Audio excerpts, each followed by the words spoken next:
अप्रैल 2022 कराची का तारीखी अर्शी सिनेमा आग की लपेट में आया। मई 2023 को कोऑपरेटिव मार्केट आग की जद में आई। सितंबर 2023 मिलेनियम मॉल गुलिस्तान जौहर में आग भड़क उठी। 24 नवंबर 2023 कराची के पोश इलाके में वाक़े आरजे मॉल में हौलनाक आग भड़क उठी। जनवरी 2026 गुल प्लाजा सदर कराची। इस्लामाबाद में बिलावल भुट्टो सिंध में होने वाली तरक्की की प्रेजेंटेशन में तरक्की के बुलंद बांग दावे करके फारिग भी ना हुए थे कि इनके तरक्की के दावों की कलई गुल सेंटर की आग में उतर गई। निजाम ऐसा लाया गया था, उसके बाद जो इसके अंदर डिटोरेशन हुई, और मैं ये एडमिट करता हूँ कि हम नहीं संभाल सके उसको, ये एडमिट करता हूँ कि हम नहीं संभाल सके।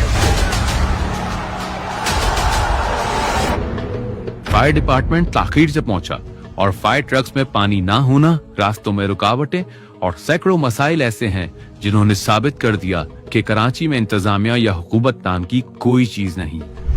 कराची एक ऐसा शहर है जहां आग अब महज हादसा नहीं रही बल्कि एक मुस्तकिल सिलसिला बन चुकी है।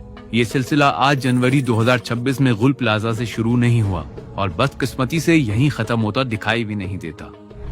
24 नवंबर 2023 कराची के पोश इलाके में वाक़े आरजे मॉल में हौलनाक आग भड़क उठी।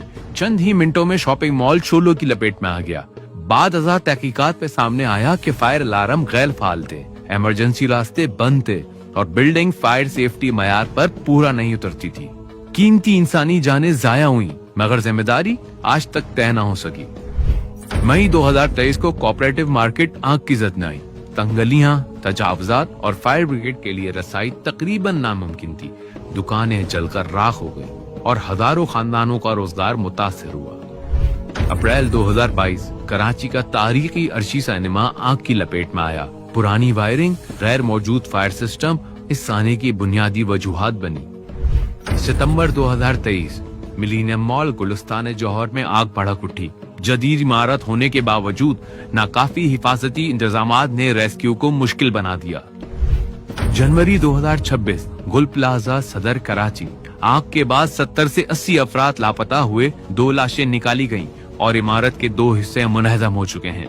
ये तस्लीम करना भी जरूरी है कि बिल्डिंग मालकान और यूनियंस इन हादसात की पहली जिम्मेदारी हैं, मगर आग पर काबू पाने के लिए नाकाफी वसाइल और कमजोर हुकूमती रेगुलेशंस हुकूमत सिंध की 18 साल कारकर्दगी पर सवालिया निशान है। जब अवाम सवाल उठाते हैं तो इस्लाह के बजाय इल्जाम तराशी की जाती है। हकीकत यह है कि कराची में लगने वाली हर आग सिर्फ इमारतें नहीं जलाती बल्कि हुकूमती दावों और इंतजामी नाअहली को भी बेनकाब करती है।